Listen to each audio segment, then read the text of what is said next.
አሉ በሳምንት አንድ ቀን እሁድ ይመስላሉ ፍጹም ክርስቲያን።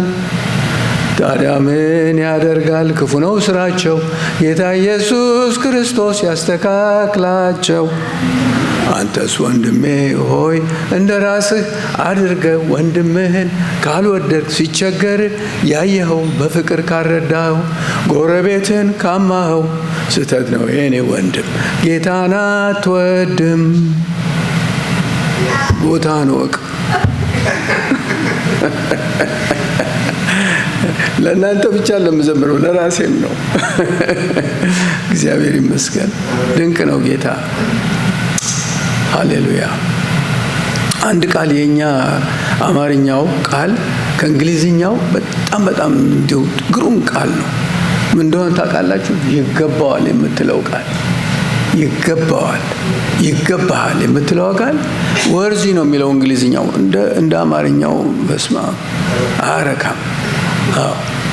ጌታ ይገባዋል። አሁን ዘመርንለታለን። ይገባዋል፣ ለሱ ልንኖርለት ይገባዋል። እግዚአብሔር ይመስገን። ለምን እኔ በጣም የሚያስደንቀኝ ነገር ልንገራ። ገና መልእክቴን አልጀመርኩም፣ ሰዓቱ አልጀመረም ገና አሉ ሰዓት የተቆጣጣሪዎች ለነሱ ነው መልእክት። ምን ልል ነበር አሁን ያልኳችሁ? ምንድነው የጀመርኩት? አሁን የተናገርኩት ምንድነው ነው? ከሱ በኋላ ምንድነው ደስ የሚል ነገር? አዎ ይገባዋል ስንል በእውነት ነው የምላችሁ፣ እግዚአብሔርን እያወቁ እንደ እግዚአብሔርነቱ መጠን ስላላከበሩትና ስላላመሰገኑት የሚያመካኙት አጡ። የማያስተውለው ልባቸው ጨለመ። ጥበበኞች ነን ሲሉ ደንቆሮ ሆኑ። እግዚአብሔርም ለማይረባ አእምሮ አሳልፎ ሰጣቸው። አስደናቂ ነገር በሆኑ ወገኖች፣ እኔ የሚያስደንቀኝ አሁን ከ15 ቢሊዮን ላይት ይርስ አዌይ ሌላ ጋላክሲ ዲስካቨሪ አድርገዋል።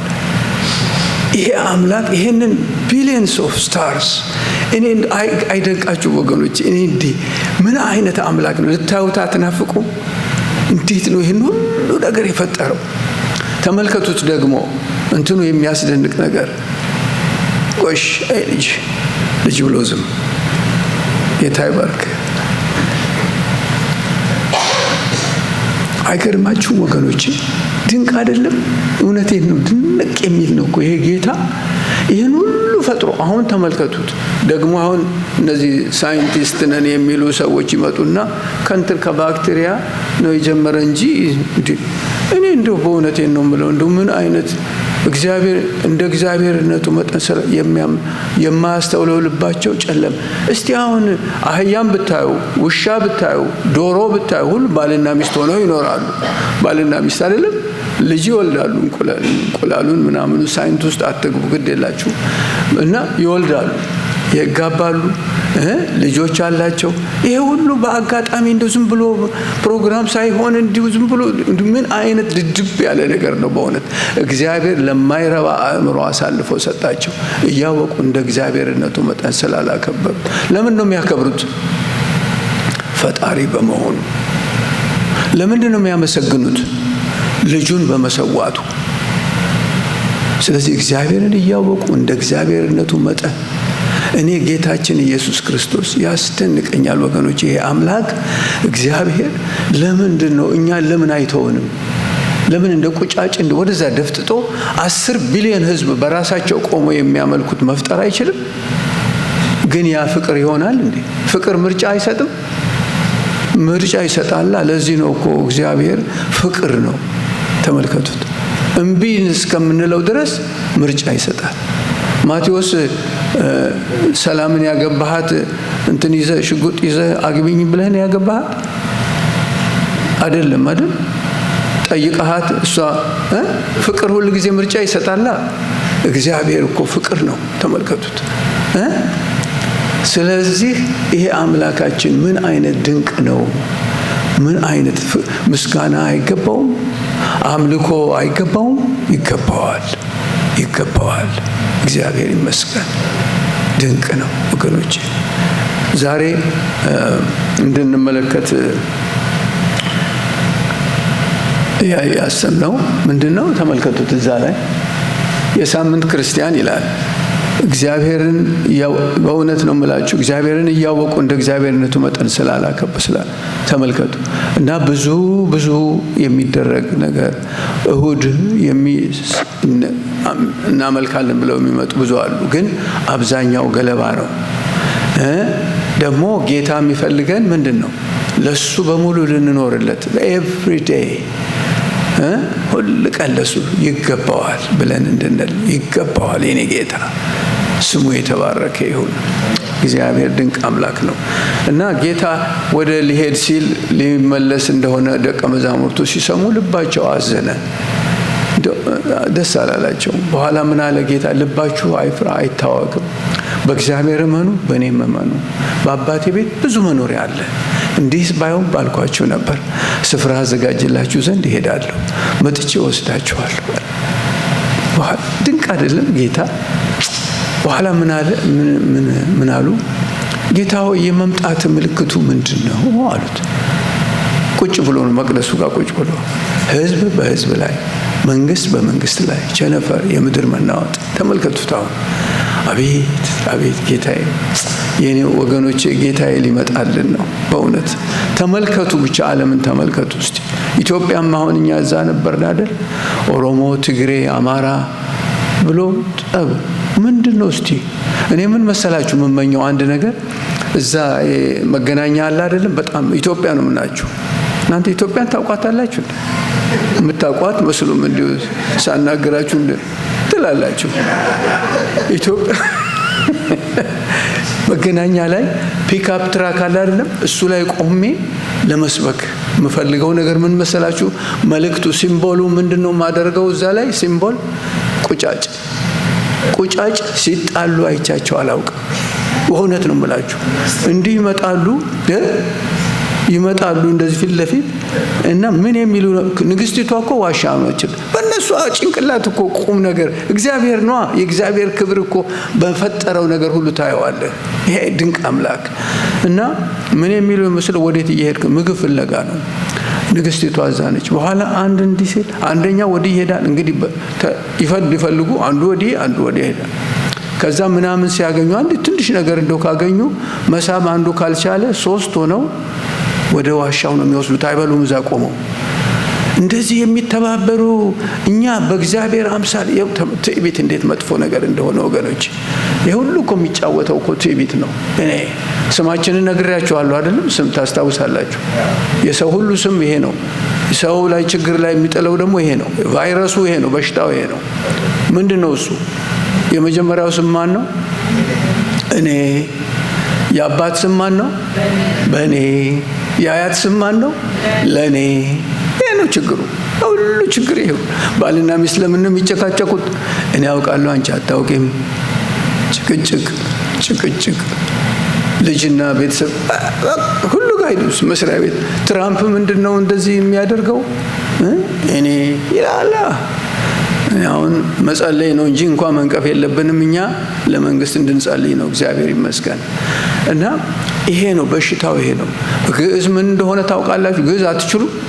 እችን ለንገራችሁ። ግዕዝ በግዕዝ ይሄ አሁን እኔ በእኔ ለእኔ በለ ይለዋል። እኔ በእኔ ለእኔ ማለት ነው። ግዕዝ ነው።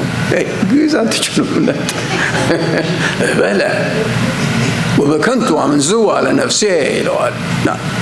ግዕዝ አትችሉም? ምን ያደርጋል? እሺ ከዛ ደግሞ ተመልከቱ። ዮሐንስ ወንጌል ምዕራፍ 14 ላይ እንሂድና እስቲ እንመልከት ወገኖቼ። ቁጥር 15 ላይ ጌታ ይመስገን። ጌታ ሊሄድ ሲል ይሄንን ነው ከደቀ መዛሙርቱ ጋር ጊዜ እንዳጠፋ። ብትወዱኝ አለ ጌታ ትእዛዜን ጠብቁ፣ እኔም አብን እለምናለሁ። ሁሉ ጊዜ እግዚአብሔር የተመሰገነ ይሁን። ምንድነው የሚገፋን ሞቲቬት የሚያደርገን? እግዚአብሔር የሚለን ምንድነው? በፍቅር ነው። እግዚአብሔር ብትወዱኝ ጌታ ይባርካችሁ ወገኖች። ትእዛዜን ጠብቁ፣ እኔም አብን እለምናለሁ ለዘላለም ከእናንተ ጋር እንዲኖር ሌላ አጽናኝ ይሰጣችኋል። እርሱም ዓለም የማያየው የማያውቀው ስለሆነ ሊቀበለው የማይቻለው የእውነት መንፈስ ነው። ነገር ግን ከእናንተ ዘንድ ስለሚኖር በውስጣችሁም ስለሚሆን እናንተ ታውቃላችሁ። እናንተ መንፈስ ቅዱስ በእናንተ ውስጥ እንዳለ የእግዚአብሔር መቅደስ እንደሆናችሁ አታውቁምን? ያሳዝኑኛል ወገኖቼ። አገራችን ህዝቦችን ተመልከቱ እንዴት እንደሚሆኑ ሲስሙ፣ መሬቱን ሲስሙ፣ እንትኑን ታቦቱን ተሸክሞ የሄደው ቄስ የረገጠውን ቀጤማ አንስተው ሲስሙ እና በቃ እንዴት ያሳዝናል ወገኖቼ። ጌታ የሞተላቸው ናቸው እኮ ወንጌል። ለምንድነው አሁን ከኛ ውስጥ ከኛ ወንድሞች አሉ ጌታን አብረን ያገኘን የዛሬ 65 ዓመት አንተ በተወለድክ በአመቱ ማለት ነው።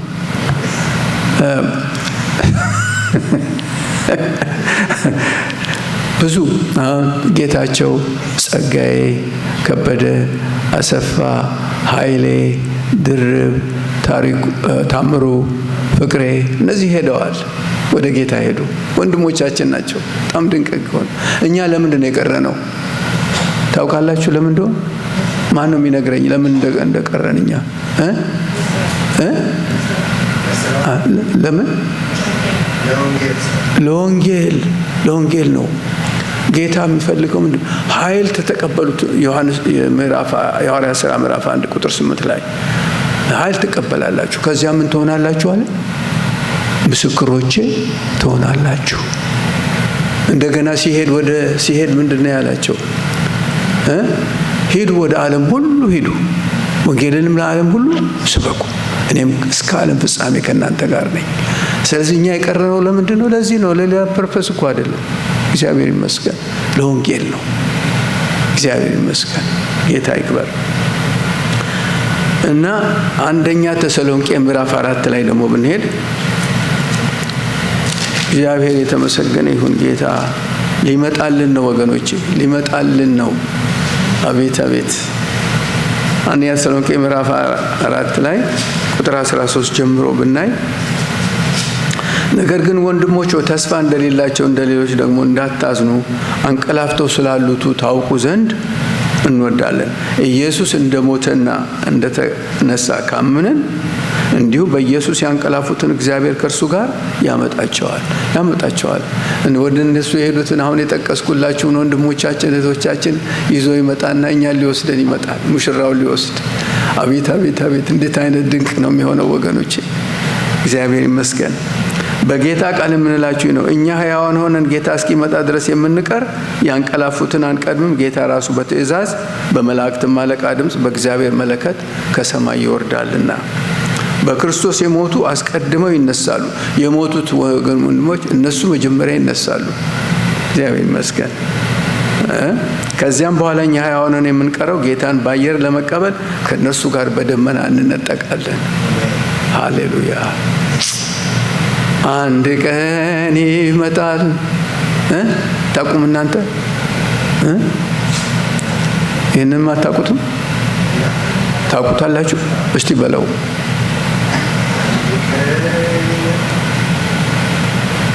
እቺ ብቻ ነች።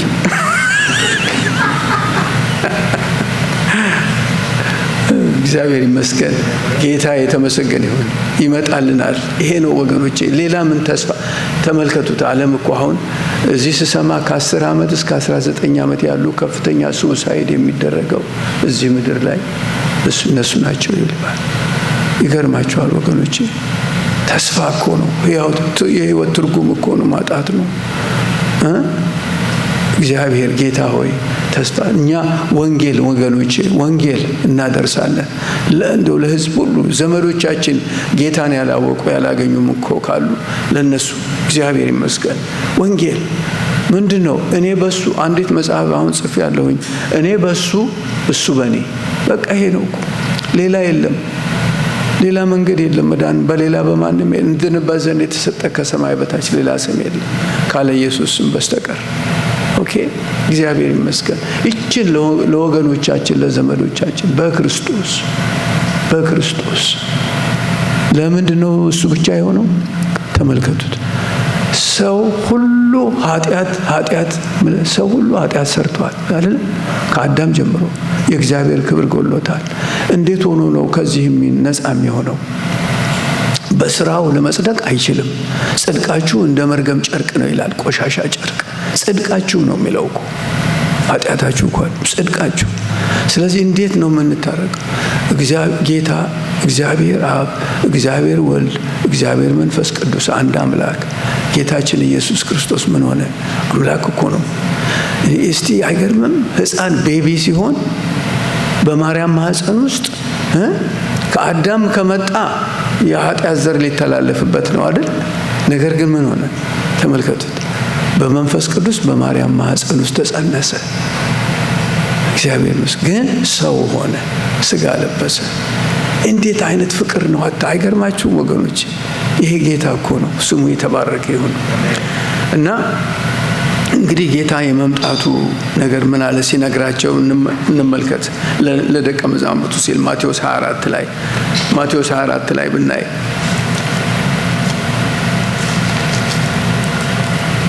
እግዚአብሔር ይመስገን።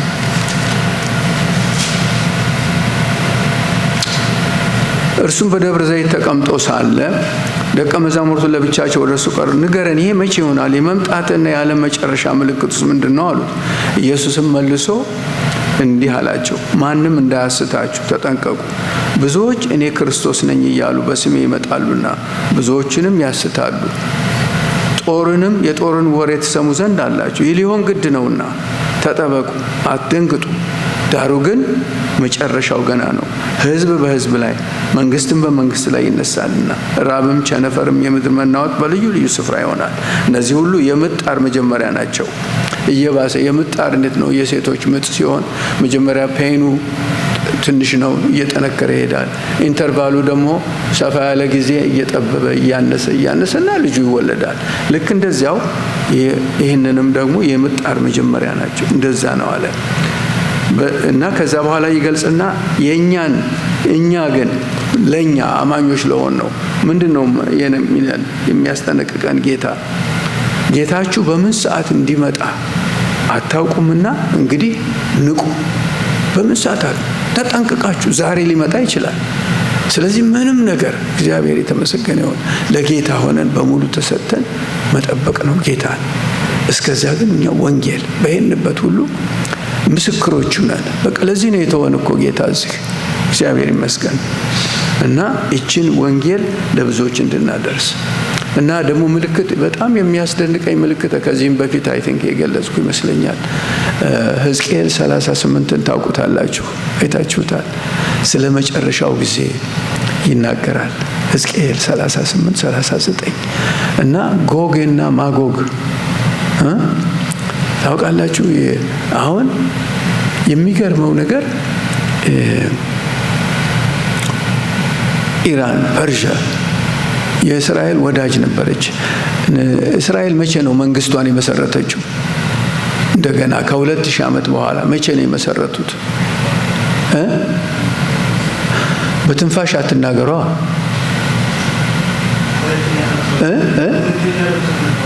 ሜይ 14 1948 ግንቦት 1948 ዓመተ ምህረት እውቅና የሰጠ ሀገር ማመሰላችሁ? ኢራን ለእስራኤል። ተመልከቱት። ነገር ግን አሁን እስራኤልን ከምድረ ገጽ አጠፋለሁ ብላ ልክ ሕዝቅኤል እንዳለው አጠፋለሁ ብሎ የተናገረ ሀገር ማን ነው? ኢራን። ከራሻ ጋር እንደሚሆኑ ሌሎች አገሮች አብረዋቸው እንደሚሆኑ ተርኪ ይሁን ኖርዝ ኮሪያ ይሁን። አሁን ተመልከቱ፣ ህዝብ በህዝብ ላይ በጣም አሜዚንግ 2500 ዓመት በፊት በመጨረሻው ቀን እንደዚህ እንደሚሆን። እስራኤል የኢራንን ኤርፎርስ ታሰለጥን ነበርኩ፣ ወዳጅ ነበሩ። አሁን ሂዝቦላን፣ ሐማስን፣ ሁቱን እስራኤል ላይ የሚልክ ማን ነው? ኢራን። እግዚአብሔር ቃል ድንቅ አይደለም ወገኖች? ሁለት እንዲህ ዋናው ለኛ ጌታዬ ሊመጣልን ነው። ቶሎ ብለን ወንጌል እግዚአብሔር ይመስገን ለብዙዎች ማድረስ እግዚአብሔር ይመስገን። እና የመጨረሻው ቀንና ዘመን ምን ይመስላል ደግሞ እንድናውቅ በደንብ እንድንረዳ ምን ይመስላል ብለን ስንል ሁለተኛ ጢሞቴዎስ ምዕራፍ 3 ይሄንን ነገር ነግሬያችኋለሁ። ዳኒ ያውቃል። ሁለተኛ ጢሞቴዎስ 3ን ከ1 እስከ 6 ሳላጠናው በጌታ ፊት ነው የምነግራችሁ። ሳላጠናው መንፈስ ቅዱስ ውስጤ ቁጭ አደረገው። በእውነት ጌታ እኮ በጣም አሜዚንግ አምላክ ነው። አላጠናው አንድ ቨርስ ለማጥናት እኮ ጊዜ ይወስዳል። በመጨረሻው ቀን የሚያስጨንቅ ዘመን እንዲመጣ ይሄን ወቅ ሰዎች ራሳቸው የሚወዱ፣ ገንዘብ የሚወዱ፣ ትምክተኞች፣ ትዕቢተኞች፣ ተሳዳቢዎች፣ ለወላጆቻቸው የማይታዘዙ፣ የማያመሰግኑ፣ ቅድስና የሌላቸው፣ እርቅ የማይሰሙ፣ ሐሜተኞች፣ ችኩሎች፣ በትዕቢት የተነፉ፣ ከእግዚአብሔር ይልቅ ተድላን የሚወዱ፣ የአምልኮት መልክ አላቸው። ሊዘምር ይችላል፣ ሊሰብክ ይችላል የፈለገውን፣ ኃይሉን ግን ክደዋል። ማን ነው ኃይሉ?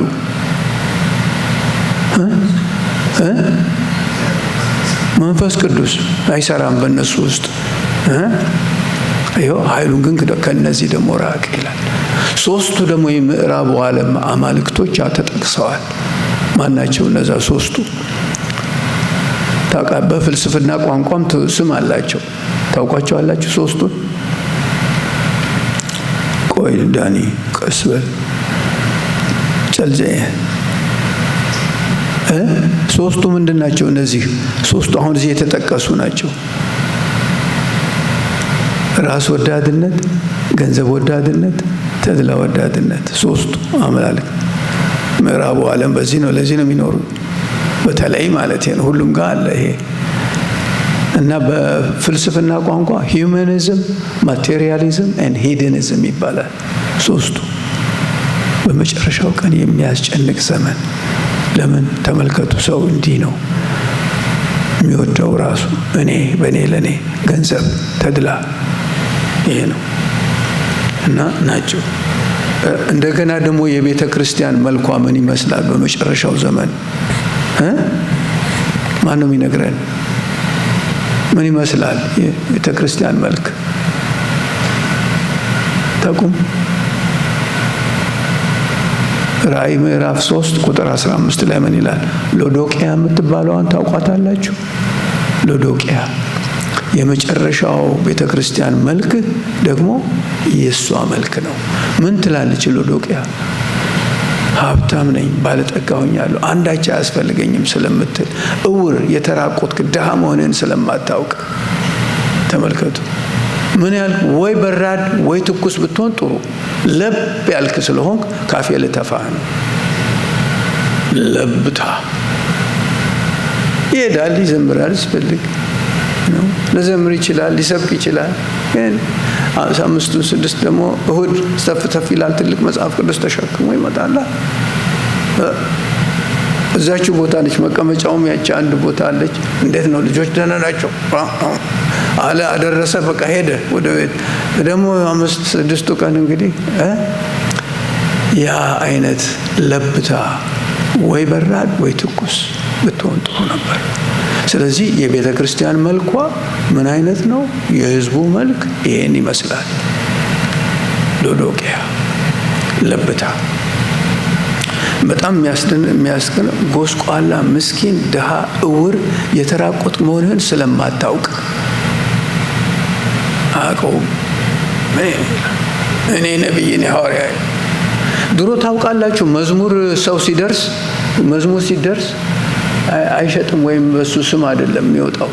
መዝሙሩ ለቸርች ነው የሚሰጠው። የቸርች መዝሙር ነው እንጂ አሁን እንዳሁኑ ጊዜ ተመልከቱ። አሁን ተለወጠ አይደለም። ምንም እኛ ጊዜ ሁሉ ብዙ የደረሱ አሉ። መዝሙር ጸጋዬን ታውቁታላችሁ? አምላክ ለኛ ብሎ የሚለው መዝሙሩን ታውቁታላችሁ? እስቲ ዘምሩት።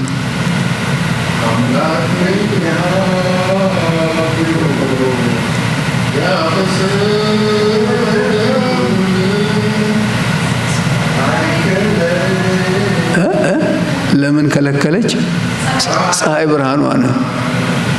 እዩት ኢየሱስን መስቀሉ ማማሩ ለተመራመረው ብዙ ነው ሚስጥሩ። ጌታ ኢየሱስ የኔ ጌታ። ጸጋዬ ምን ታረግ ነበር? እንትን ናዝሬት ነው። እኛ አፄ ገላውዴዎስ ትምህርት ቤት ነው የተማረ ነው። እኛ የናዝሬት ናዝራውያን ነን። እና ቲያትር ሲኖር ጌታን ሳልታገኝ አንቺ የምንላት እናቱ አንቺ ስለሚሉት ጸግሽን አንቺ ነው የምንለው። እና ዘፈን ይዘፍን ነበረ በእንትን ውስጥ መጋረጃው ሲዘጋ ኔክስት ሾው እስከሚመጣ እሱ ከኋላ ሆኖ መዝሙር ምን መሰላችሁ የሚዘምረው መዝሙር ዞማዬ ዞማዬ ዞማዬ ዞማ የምትለዋለች ድሮ እናንተ አታውቁት። እሷን ይዘፍናል። በኋላ አንዳንዴ ሲያስቸግር ጌታን ስንቀበል ወይ ምናምን ምን ነው ዞማዬ ምን ሆንሽ ደግሞ እንለዋል። ጌታን አግኝቶ የጌታውን እሱ አምላክ ለኛ ብሎ ነው የዘመረው። እና ጌታ ይመስገን እንደዚህ አድርጎ የሚለውጥ ጌታ ነው፣ ስሙ ይባረክ። ድንቅ ነው። ስለዚህ ዋና ጥያቄ ልንጠይቅ የሚገባን ነገር ምንድን ነው? ስለ ጌታችን ከጌታ ጋር ስለመሆናችን ለሱ ብቻ ስለመሆናችን የጌታ መሆናችንን ምክንያቱም እሱ ለሱ ብቻ ልንሆንለት ይገባዋል። ምንም ነገር በሱና በኔ መካከል ምንም ሊገባ አይችልም። እያንዳንዳችን ጋራ እግዚአብሔር ይመስገን። ምንድነው በዚህ አጽናፈ ዓለም ውስጥ ሁለት መንግስታት ናቸው። ሶስተኛ የለም። ማን ናቸው ያሉት መንግስታት?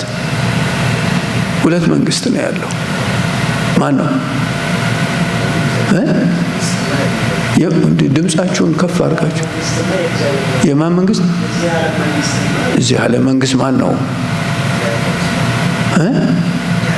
ሰይጣን ነው። ሰይጣንና ክርስቶስ፣ ሌላ ሶስተኛ የለም። ታስታውሳላችሁ? ጌታን ሊፈትነው በመጣ ጊዜ ምን እንዳደረገ ታውቃላችሁ አይደል? ሰይጣን መንግስትና ሌላ ሶስተኛ የለም። ስለዚህ ምንድነው ማየት ያለብን? ማን ነው? የትኛው ነው በእኔ ህይወት ውስጥ የትኛው መንግስት ወገን ነኝ? ማን ነው እኔ ላይ የነገሰ የሚገዛኝ ማን ነው? በቤቴ ማን ነው ብላችሁ ጠይቃችኋል? you got to ask this። ይሄ ነው እሺ። የት ቦታ ነው ጌታ ኢየሱስ ክርስቶስ መንገስ ያለበት? ቤታችን አንድ። ሁለተኛስ ቤተ ክርስቲያን። ሶስተኛስ ምድራዊ መንግስት ልንል እንችላለን፣ ስራዬ ቦታ ልንል እንችላለን። ግን በሶስቱም ቦታ ኢየሱስ ንጉስ ነው። በእኔ ህይወት እኔ ባለሁበት ቦታ ሁሉ ኢየሱስ ጌታ ነው። እንደዛ ነው። ቤታችሁ እንዴት ነው? ልጆች ደግሞ ታውቃላችሁ፣ ልጆች ያሏችሁ ሰዎች ልጆች የሚሰሙት በጆሮአቸው አይደለም፣ በአይናቸው ነው። እናትና አባታቸውን ሲያዩ እነሱ እናትና አባታቸው ሲፋቀሩ ሲከባበሩ አንዳቸው ሲያጠፉ ይቅርታ ሲጠያየቁ ሲያዩ ልጆች ይሄ ነው በቃ ልጆቻችሁ የሚባረኩት። ይሄ አሁን እንዳልኳችሁ ቅድም በራሳቸውን የሚያጠፉት ምንድነው? ተስፋ መቁረጥ፣ ትርጉም ማጣት። ደግሞ ከቤተሰብ ይሄ ሶሻል ሚዲያ አለ፣ ከቤተሰቦቻቸው ይደብቃሉ። ተመልከቱ። እና ምንም የጌታን ነገር በልጆች ውስጥ በምንናገረው ሳይሆን የምንኖረውን ጌታ ንጉስ ነው ብለን በቤታችን ውስጥ ጌታ ንጉስነቱ ሲገለጥ ልጆቻችንም ይባረካሉ። ልጆቻችንም በቃ መልእክት እያገኙ ነው። እግዚአብሔር ይመስገን። አሁን ቤታችን ውስጥ የሚለውን እንመልከት እስቲ እንመልከት። ኤፌሶን ላይ ጌታ ንጉስ ነው ወይ በቤቴ ውስጥ? እሱ ነው ወይ ንጉሱ? ኤፌሶን 5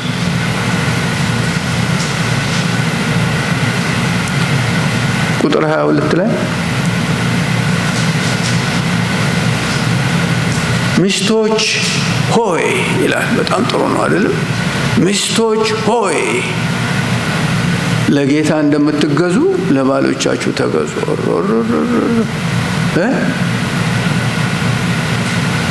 አያችሁት ወገን? ምን ነው ዝም አላችሁ? አሁን ሚስቶች ሆይ ለጌታ እንደምትገዙ ለባሎቻችሁ ተገዙ። ቴነችና ክርስቶስ ደግሞ የቤተ ክርስቲያን ራስ እንደሆነ እርሱም አካሉን የሚያድን እንደሆነ ባል የሚስት ራስ ነውና። እንዴት ነው ታዲያ? ቶሎ በይ ለእግሬ ውሃ አምጪ እስቲ። እንደዚህ ነው ነገሩ?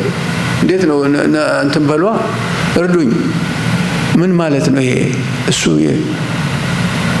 ባል የሚስት ራስ ነው፣ ክርስቶስ የወንድ ራስ ነው። እና አሁን እንዴት ማለት ነው ታዲያ ይሄ ነገሩ እንዴት ነው? ጎበዝ ዝም አትበሉ። እንዴት ናችሁ? ሁሉ ቀን እያደረጋችሁ የምታረጉት አይደለም እንዴ? የምንኖረው ነው እኮ አይደለም እንዴ? ተመልከቱ። እሺ ድንቅ ነገር እኮ ነው ክርስቶስ። ዳሩ ግን ቤተክርስቲያን ለክርስቶስ እንደምትገዛ እንዲሁ ሚስቶች ደግሞ በሁሉ ለባሎቻቸው ይገዙ።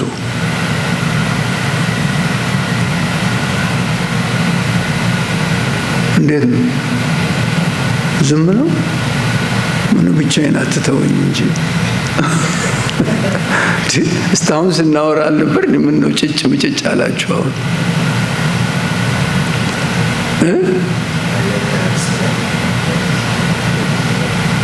ሚስቶችም ባሎችም እንደው እስቲ በሉት ተናገሩ እስቲ ይገዙ። ባሎች ሆይ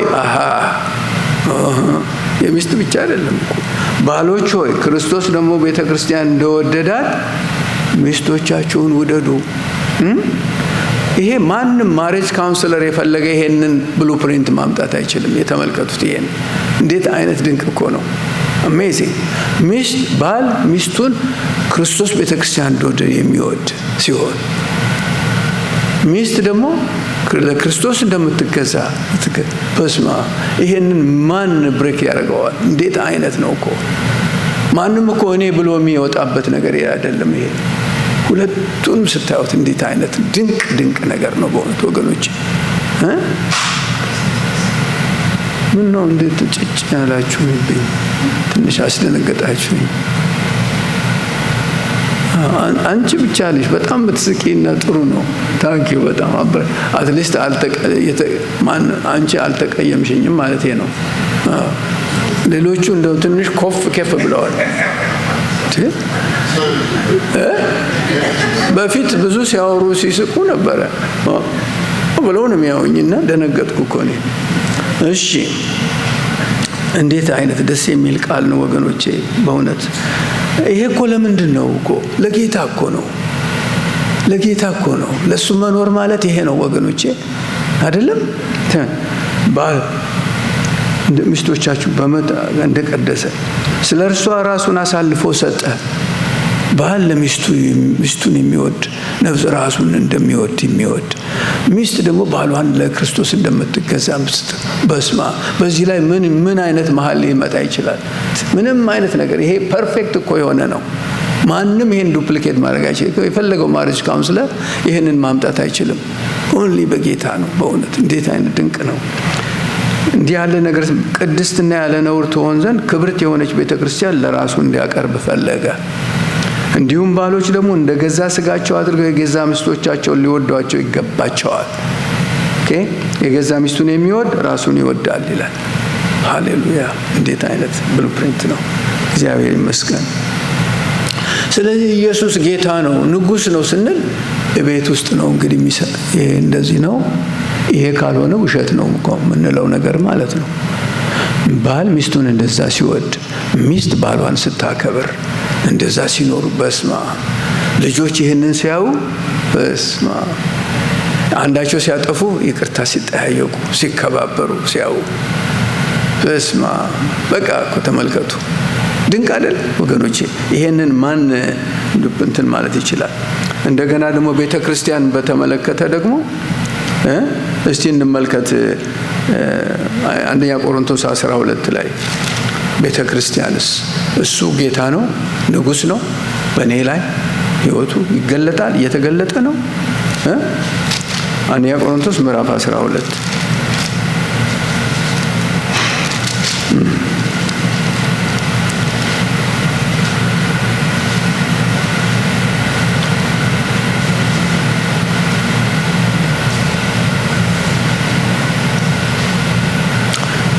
ቁጥር 12 ላይ እንመልከት።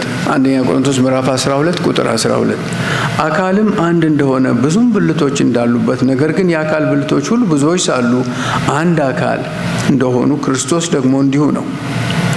አይሁድ ብንሆን፣ የግሪክ ሰዎች ብንሆን፣ ባሪያዎች ብንሆን፣ ጨዋዎች ብንሆን እኛ ሁላችን በአንድ መንፈስ አንድ አካል እንድንሆን ተጠምቀናል። አንድ አካል ነው። ወንድምና እህት አካል ብዙ አንድ ብልት አይደለም፣ እጅ አይደለም። ተመልከቱ። አሁን እዚህ ጣታችሁ ላይ ትንሽ ነገር ቢነካችሁ ምናምን ቢቆርጣችሁ ሰውነታችሁ በሙሉ አይደለም የሚታመመው አይደለም? ተመልከቱት እንዴት አይነት ስዕል እንደሰጠን ጌታ ቃል። አካል የሚገርም ድንቅ ነው እኮ። አሁን አይን ቢፎክር እጅና እግር ወደዛ በቃ እኔ ነኝ የማየው እኔ ነኝ ምናምን ቢል ጉድፍ ሲገባበት ማን ነው የሚደርስለት? ጌታ ይመስገን። ስለዚህ ማንም እኔ በእኔ የሚል ነገር የለም። ሁሉም ለወንድሜ ለእህቴ ለሱ ወንድሜ ቅደም እያንዳንዱ እንደውም የክርስቶስ ማይንድ ተሰጥቶናል ይል የለም? ፊልጵስዩስ ምዕራፍ 2 ቁጥር 5 የሱ ማይንድ ምን አይነት ነው?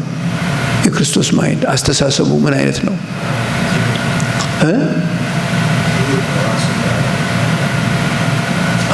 ክርስቶስ ኢየሱስ ስታውት ምንድነው ያለው ጌታ? እናንተ ደካሞች ሸክማችሁ የከበደ ወደ እኔ ኑ እኔም አሳርፋችኋለሁ። ቀንበሬን በላያችሁ ተሸከሙ ከኔም ተማሩ እኔ የዋህ በልቤም ትሁት ነኝ፣ ለነፍሳችሁ እረፍት ታገኛላችሁ።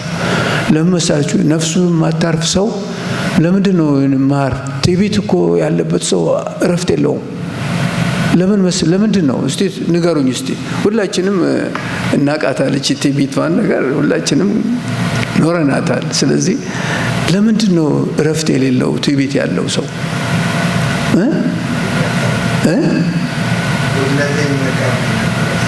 ወይ ያውቁብኛል አለማወቅ ይታወቀ እንደደነገጠ ነው። ሁልጊዜ እንደባነነ ነው ትዕቢተኛ ሰው። አንድ ነገር በቃ በቋፍ ነው ያለው። ጌታ ግን ምን አለ? ኑ ላንተ ደካሞች ሸክማችሁ የከበደ ሸክም ነው ትዕቢት እና ኑ ከኔ ተማሩ አብረን እንጠመድ።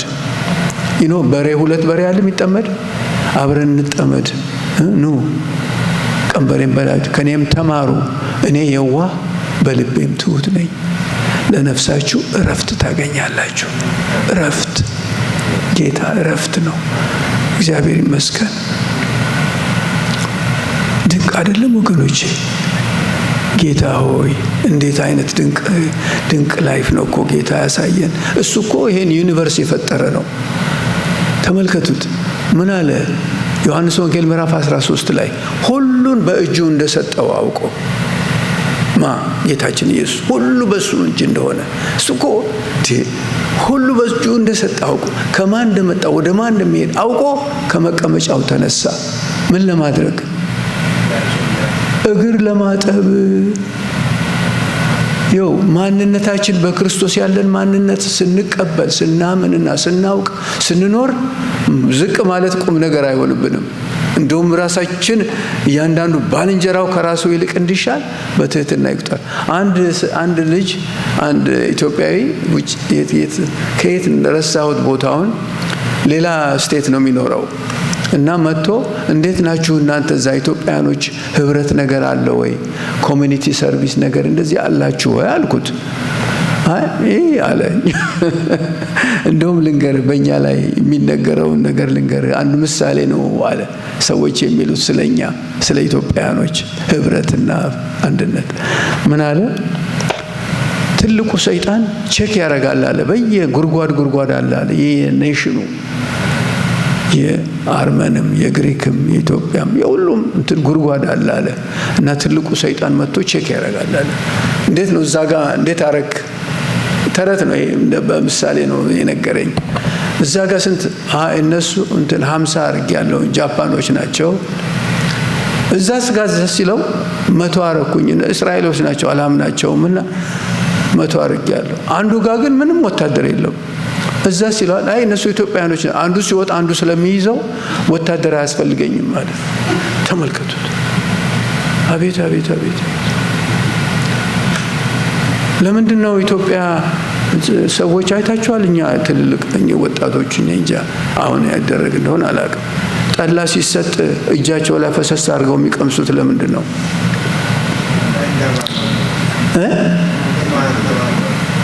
እኮ ምን እያሉ ነው? እንደዛ ሲቀምሱ አልሰጠሁም፣ መርዝ አልሰጠሁም። እስቲ ተመልከቱት። ጌታ ሆይ እንዴት አይነት ከባድ ነው ወገኖች። አቤት።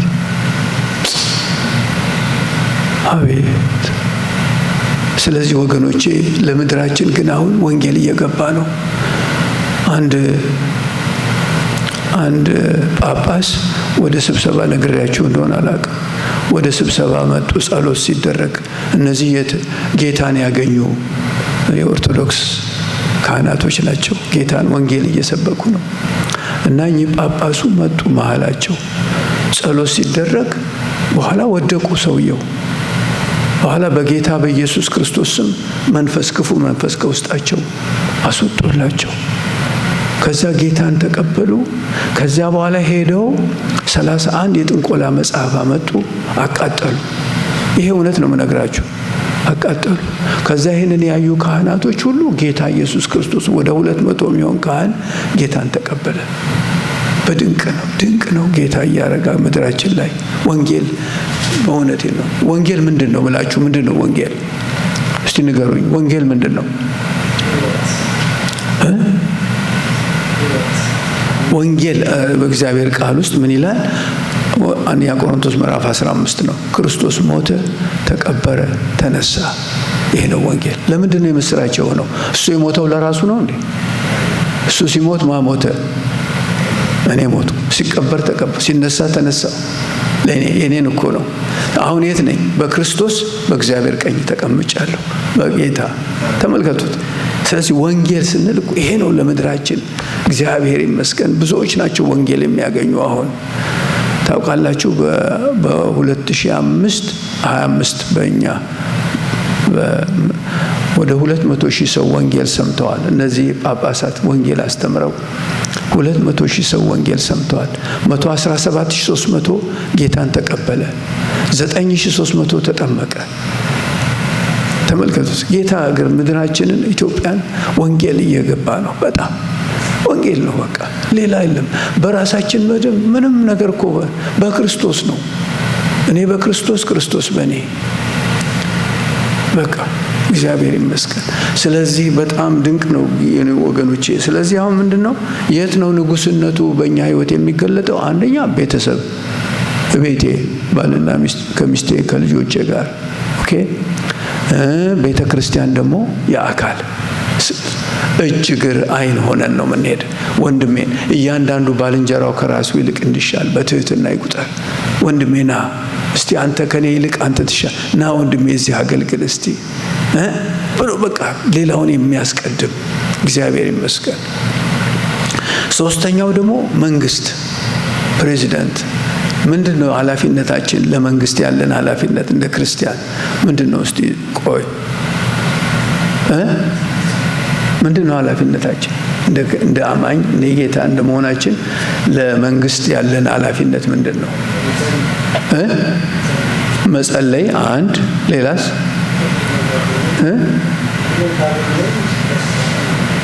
መጸለይ አንድ፣ ሌላስ? ቀረጥ መክፈል፣ ህግ ማክበር፣ መታዘዝ። አያችሁት? ስለዚህ እኛ ከሌሎቹ ጋር ሆነን ይሄ ከሌ ምናምን እያልን መንቀፍና መስደብ የለብንም። እኛ አሁን የዚህ ሀገር ፕሬዚዳንት ትራምፕ ነው አይደለም? መጸለይ ነው። እግዚአብሔር ወይ እባክህ ለወንጌል የሚመች አድርገው፣ እባክህ ለውጠው ብለን ለህዝቡ እንዲህ መጸለይ። አያችሁት? እግዚአብሔር ይመስገን። ስለዚህ ንጉስ ነው ጌታ ስንል በእነዚህ ቦታዎች ሁሉ የእሱ ንጉስነት እየተገለጠ ነው ወይ? በእኔ ህይወት እየታየ ነው ወይ ብለን ራሳችንን ለዚህ መስጠት እና ምንድነው ጳውሎስ ያ ታውቁታላችሁ፣ ያ ተቃዋሚ የነበረ ጳውሎስ እንዴት እንዳለ ዓለም ለኔ ከተሰቀለበት እኔም ለዓለም ከተሰቀልኩበት ከኢየሱስ ክርስቶስ መስቀል በቀር ሌላ ትምክህት ሁሉ ከኔ ይራቅ። ለምን? ወንጌል አገኛ። ምን ያለ ወንጌል? ገላትያ 2:20 ላይ ምን ይላል ጳውሎስ? እኔ ከክርስቶስ ጋር ተሰቅያለሁ። እኔም አሁን እኔ አውቃለሁ የሚለው እኔም አሁን ሕያው ሆኜ አልኖርም፣ ክርስቶስ ግን በእኔ ይኖራል። አሁን በስጋ የምኖርበት ኑሮ በወደደኝና ራሱን ለኔ በሰጠ በክርስቶስ ላይ ባለ እምነት የምኖረው ኑሮ ፒሪየድ። ኖ ሞር ለራሴ መኖር በቃ። ማንሽም ብትወዳደሪ ከኔ አትበልጭም ይላል እኮ ጳውሎስ። አያችሁት አይደለም? አይታችሁታል? ፊልጵስዩስ ምዕራፍ 3 ላይ እስቲ እንመልከተው። ሰዓት እንዴት ነው ወንድማችን? 15 እሺ። ፊልጵስዩስ ምዕራፍ 3 ተመልከቱ ወገኖቼ። በቀረውስ ወንድሞቼ ሆይ፣ ይሄ እኮ ጳውሎስ ነው፣ ተቃዋሚ የነበረ ክርስቲያኖች የሚያሳድድ ሃይማኖተኛ ሊቅ የተማረ ማንሽም አትወዳደሪም እኔ በእንትኑ በኩል ከመጣሁ የሚል ሰው ነው እኮ። ይኸው ተመልከቱት ምን እንደሚል። በቀረውስ ወንድሞቼ ሆይ በጌታ ደስ ይበላችሁ። ስለ አንድ ነገር መልሼ ልጽፍላችሁ እኔን አይታክተኝም፣ ለእናንተ ግን ደህና ነው። ከውሾች ተጠበቁ፣ ከክፉዎች ሰራተኞች ተጠበቁ፣ ከሐሰተኛ መገረዝ ተጠበቁ። እኛ በመንፈስ እግዚአብሔርን የምናመልክ በክርስቶስ ኢየሱስ የምንመካ በስጋም የማንታመን እኛ የተገረዝን ነን። ይሄ መገረዝ አይደለም ዋናው፣ የልብ መገረዝ እኛ ነን። ተመልከቱ። እኔ ግን በስጋ ደግሞ የምታመንበት አለኝ። ስሙት የሚለውን ሌላ ሰው ማንም ቢሆን በስጋ የሚታመንበት እንዳለው ቢመስል እኔ በልጠዋለሁ። በ8ኛው ቀን የተገረዝኩ። ተመልከቱ እንግዲህ ልዘርዝር ከተባለ ይኸውልሽ ማንሽም አትደርሽብኝም። በ8ኛው ቀን የተገረዝኩ፣ ከእስራኤል ትውልድ፣ ከብንያም ወገን፣ ከዕብራውያን ዕብራዊ ነኝ። ስለ ሕግ ብትጠይቁ ፈሪሳዊ ነበርኩ። ስለ ቅናት ብትጠይቁ ቤተ ክርስቲያን አሳዳጅ ነበርኩ። በሕግ ስለሚገኝ ጽድቅ ብትጠይቁ ያለ ነቀፋ ነበርኩ። ነገር ግን ለእኔ ረብ የነበረውን ሁሉ ስለ ክርስቶስ እንደ ጉዳት ቁጥር፣ አሁን በእውነት ከሁሉ ይልቅ ስለሚበልጥ ስለ ክርስቶስ ኢየሱስ ስለ ጌታ እውቀት ነገር ሁሉ ጉዳት እንዲሆን እቆጥራለሁ። ምን እንደሚል ስሙ ደግሞ ያው ተመልከት። ስለ እርሱ ሁሉን በክርስቶስ በማመን ያለው ጽድቅ ማለት በእምነት ከእግዚአብሔር ዘንድ ያለው ጽድቅ እንጂ ከሕግ ለእኔ ያለው ጽድቅ ሳይሆንልኝ በእርሱ እገኝ ዘንድ ሁሉን እንደ ጉድፍ እቆጥራለሁ።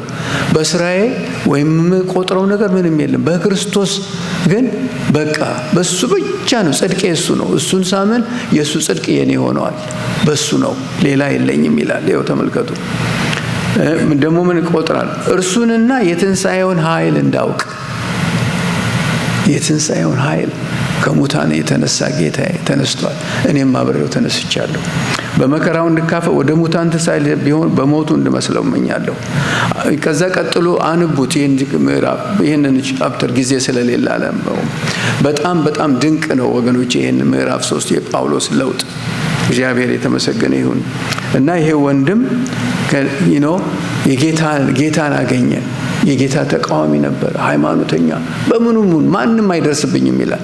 ነገር ሁሉን እንደ ጉድፍ ቆጥረዋለሁ በክርስቶስ ብቻ ዓለም ለእኔ ከተሰቀለበት እኔም ለዓለም ከተሰቀልኩበት ከኢየሱስ ክርስቶስ መስቀል በቀር ሌላ ትምክህት ሁሉ ከኔ ይራቅ። እግዚአብሔር ያ ደግሞ እውነተኛ አሳዳጅ የነበረ በጣም የተማረ በትውልዱ ዕብራዊ፣ በዜግነቱ ሮማዊ፣ በባህሉ ግሪካዊ ደግሞ ሊቅ በጣም ነገር ሁሉን እንደ ክርስቶስን የሚጠላ ክርስቲያኖች የሚያሳድድ ነበር። ግን በራለት፣ አይኑ በራ። ለምን ታሳደኛለህ አለው። ጌታ ተገለጠ። የትን ማነህ? ታውቃላችሁ ታሪኩን እንዴት አይነት ሆኖ ለውጥ እንደሆነ። እግዚአብሔር የተመሰገነ ይሁን። ስለዚህ ምንድነው ዛሬ 4 ቃላት ልንገራችሁ። የእግዚአብሔር ቃል የሚነግረን እንዴት ነው በድል መኖር የምችለው? እንዴት ነው ክርስቶስ በቤቴ እንዲነግስ፣ በህይወቴ እንዲነግስ፣ በቤተ ክርስቲያንም ደግሞ የኔ ህይወት ምንድነው ማድረግ ያለብኝ ብትሉ 4 ቃላቶች አሉ። ምንድናቸው እነዚህ? ሮሜ 6 ላይ እናገኘዋለን። የጌታ ኃይል በእኔ ውስጥ እንዲገለጥ ምንድነው? አንደኛ ይላል ቁጥር ሮሜ 6 ላይ ልታወጡ ትችላላችሁ። ሮሜ ምዕራፍ 6 እወቅ ሲል ብዙ ጊዜ እግዚአብሔር ቃል ዝም ብሎ ይሄ ያ እንትና ዳንኤል አውቀዋለሁ እሱ እንደዛ አይነት አይደለም። እውቀት ሲል መጽሐፍ ቅዱስ እወቁ ሲል ያን እውቀት እናውቀዋለን፣ በአእምሯችን እናስበዋለን፣ እንኖረዋለን። ይሄ ፓርት ኦፍ አስ የሆነ የምንመላለስበትን እውነት እንደዛ ነው እወቅ ሲል። ተመልከቱ አሁን ሮሜ ምዕራፍ 6 ቁጥር 6 ምን ይላል? አያችሁት? ምን ይላል? ከእንግዲህ ወዲህ ለኃጢአት እንዳንገዛ የኃጢአት ሥጋ ይሻር ዘንድ አሮጌው ሰዋችን ከእርሱ ጋር እንደተሰቀለ እናውቃለን። ከክርስቶስ ጋር ተሰቅያለሁ። እኔ እዛ አልተሰቀልኩም፣ ግን ክርስቶስ የሞተው የኔን ሞት ስለሆነ የእሱ ሞት የኔ ሞት ነው፣ ተሰቅያለሁ። በቃ ኦኬ። የሚቀጥለው ደግሞ ተመልከቱ ቁጥር እናውቃለን ነገር ከእርሱ ጋር ደግሞ ክርስቶስ ወደፊት እንዳይሞት ቁጥር 9 እንዳይሞት ሞትም ወደፊት እንዳይገዛው እናውቃለን። መሞትን አንድ ጊዜ ፈጽመዋል። ከዛ በኋላ ምን ይላል? ቁጥር 11 መጨረሻው ላይ ለእግዚአብሔር ሕያዋን እንደሆናችሁ ራሳችሁን ቁጠሩ። እሱ ሞቶ ቀረ እንደ ጌታ ኢየሱስ ተነስቷል። ስለዚህ እሱ ሲነሳ ተነስቻለሁ። ስለዚህ ደግሞ ቁጠር፣ ሕያው እንደሆንክ ራስህን ቁጠር።